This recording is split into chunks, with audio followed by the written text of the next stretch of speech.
Hello बच्चों, आज के सेशन में मैं लेके आया हूँ pairs of linear equation in two variables. दो चर वाले रैखिक समीकरण के युग में लेके आया हूँ। ऐसे क्वेश्चन रहेगा, ये इंपॉर्टेंट है, ये पेपर्स में आता है। ऐसे क्वेश्चन आप कर लोगे एक बार तो बाकी आप ऐसे क्वेश्चन कर सकते हो।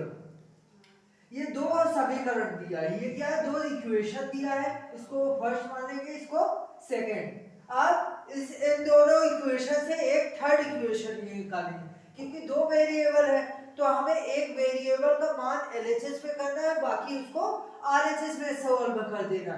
तो आपको कौन सा इजी लग रहा है, सेकंड के फर्स्ट? मेरे को तो सेकंड इजी लग रहा है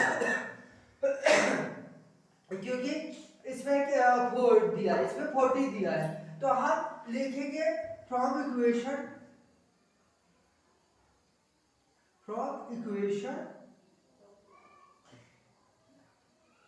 सेकेंड।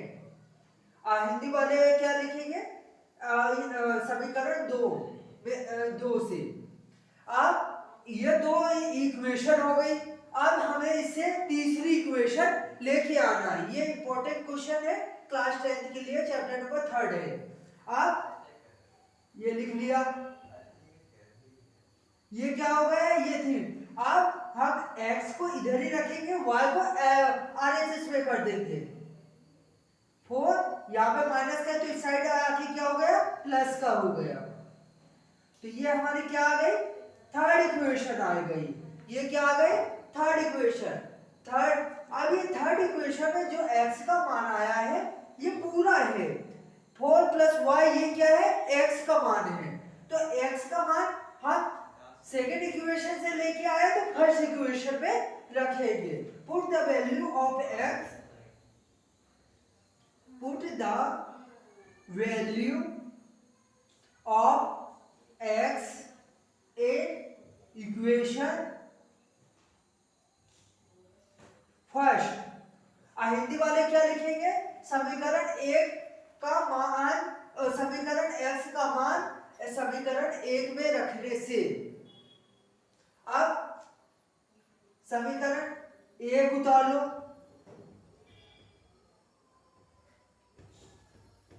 अब जो y है उसकी प्लेस पे, y की प्लेस पे उसका जो मान हमने निकाला इक्वेशन थर्ड में, उसको यहां पे पुट कर दो।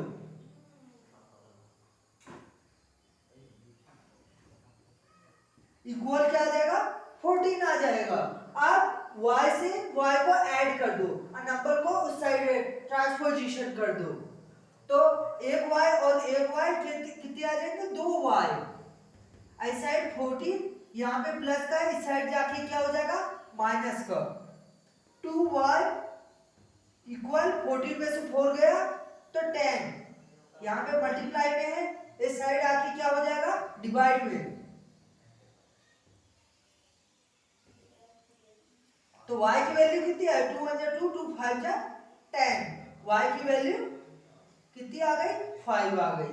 क्या आ गई, 5। अब ये y की वैल्यू 5 इक्वेशन थर्ड में रख देंगे तो हमारे क्या है, x की वैल्यू आ जाएगी। y की वैल्यू हम इक्वेशन थर्ड में रख देंगे तो हमारी क्या आ जाएगी, x की value. Put the value of y in equation third. तो इक्वेशन थर्ड नोट कर लेंगे। तो y की वैल्यू हमने पुट कर दिया, 4 + y इक्वल क्या होता है, 5 है। तो उसकी जगह पे हमने 5 रख दिया। तो x वैल्यू कितनी आ गई हमारी, x वैल्यू 9 आ गई। तो हमारे लास्ट में आंसर क्या होगा, y इक्वल क्या है, 5 और x इक्वल क्या है, 9। तो ये क्या हमारा सॉल्यूशन हो गया।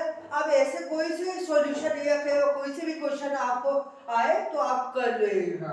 दो मेथड, इसको तीन मेथड से अपन कर सकते हैं, एलिमिनेशन, सब्स्टिट्यूशन है, क्रॉस मल्टीप्लिकेशन से मेथड से। तो सबसे ज्यादा क्या है, एलिमिनेशन सब्स्टिट्यूशन मेथड आता है, और क्रॉस मल्टीप्लाई भी आप कर सकते हो। अगर आपको ऐसे क्वेश्चन दिया रहेगा, यहाँ पे लिखा लिखा रहेगा प्रतिस्थापन विधि, तो आपको इसी विधि से करना पड़ेगा। अगर ऐसी क्वेश्चन में यहाँ पे क्या लिखा रहेगा एलिमिनेशन विधि, तो आपको एलिमिनेशन विधि से करना पड़ेगा। तो ये आपका ये आंसर आ गया। तो एक बार और क्वेश्चन देख लेंगे। ये हमारी दो इक्वेशन क्वेश्चन से दिया रहेगी, हमें इन दोनों में से जो भी इजी रहे उसको ले लेंगे, उससे इक्वेशन थर्ड निकालेंगे। चाहे x की वैल्यू निकालो, चाहे y की वैल्यू निकाल लो, तो वो हमारी इक्वेशन क्या हो जाएगी थर्ड हो जाएगी। फिर जो आपका x या y आपने इक्वेशन निकाला वो रख देंगे, जिस इक्वेशन से आपने नहीं निकाला था सेकंड थर्ड, उस इक्वेशन में रख देंगे। अभी मैंने किससे निकाला सेकंड से निकाला, तो मैंने किस में पुट करा फर्स्ट में। आप फर्स्ट से निकालोगे तो किस में पुट करोगे सेकंड से। तो ये आप समझ गए होंगे। अब हमने x की जगह पे क्या रख दिया 4 प्लस y, ये y पहले से था इक्वल में 14, अब 4, अब y क्या होगा 2y, ये यहाँ पे प्लस का नंबर को नंबर के साइड, कांस्टेंट को कांस्टेंट के साइड, तो ये क्या होगा 14 में से 4 गया तो 10 आ गया 2y। तो ये y की वैल्यू यहाँ पे कट कर दिया, y की वैल्यू 5 आ गई। अब put the value in equation third. अब x और y का मान इक्वेशन थर्ड में रख देंगे तो हमारा क्या आ जाएगा x का मान आ गया। तो ये हमारा सॉल्यूशन था। आपको वीडियो अच्छा लगे तो लाइक कीजिए, सब्सक्राइब कीजिए और अपने फ्रेंडों को शेयर कीजिए। अब इसी क्वेश्चन को मैं अगले वीडियो में एलिमिनेशन मेथड से आपको बताऊंगा कि एक ही क्वेश्चन को सब्स्टिट्यूशन और एलिमिनेशन मेथड से कैसे कर पाते हैं।